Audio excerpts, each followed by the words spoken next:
ഗണേശ ഭഗവാൻ ചന്ദ്രനെ ശപിച്ച കഥ അറിയാമോ? ഗണേശ ചതുർത്ഥിയുടെ രാത്രിയായിരുന്നു അത്. ജ്ഞാനത്തിന്റെയും സമൃദ്ധിയുടെയും ദൈവമായ ഗണപതി അദ്ദേഹത്തിന്റെ ഭക്തർ ഒരു വലിയ വിരുന്ന് നൽകി. ഗണേശൻ തന്റെ പ്രിയപ്പെട്ട വിഭവങ്ങളെല്ലാം ആസ്വദിച്ചു. പ്രത്യേകിച്ച് മോദകം. വിരുന്ന് കഴിഞ്ഞപ്പോഴേക്കും വയർ നിറഞ്ഞു.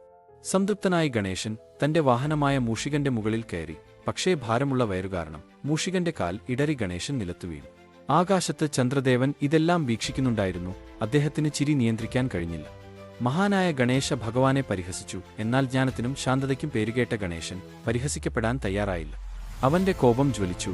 ദേഷ്യത്തിൽ അവൻ ചന്ദ്രനെ ശപിച്ചു, നിന്റെ അഹങ്കാരം നിന്നെ അന്ധനാക്കിയിരിക്കും. ഈ ദിവസം മുതൽ നിങ്ങളുടെ സൗന്ദര്യമാകും. ഗണേശ ചതുർത്ഥിയിൽ നിന്നെ നോക്കുന്ന ഏതൊരാൾക്കും ദൗർഭാഗ്യവും തെറ്റായ ആരോപണങ്ങളും നേരിടേണ്ടി വരും. ഈ ശാപത്താൽ ഭയചിത്തനായ ചന്ദ്രദേവൻ സഹായത്തിനായി ശിവന്റെ അടുത്തേക്ക് പോയി. ശിവൻ ചന്ദ്രന്റെ അപേക്ഷ കേൾക്കുകയും മധ്യസ്ഥത വഹിക്കാൻ തീരുമാനിക്കുകയും ചെയ്തു. ശാപം മേപ്പെടുത്താൻ അദ്ദേഹം ഗണേശനോട് ആവശ്യപ്പെട്ടു. അങ്ങനെ ഗണേശൻ ശാപം പരിഷ്കരിക്കാൻ സമ്മതിച്ചു. നിന്റെ സൗന്ദര്യം ഇനി ശാശ്വതമായിരിക്കില്ല, പകരം ചക്രങ്ങളിൽ മെഴുകുകയും ക്ഷയിക്കുകയും ചെയ്യും. പൂർണ്ണമായും തിളങ്ങുകയും ഭാഗികമായി ആവുകയും ചെയ്യും. അങ്ങനെ ചന്ദ്രന്റെ സൗന്ദര്യം പുനഃസ്ഥാപിക്കപ്പെട്ടു.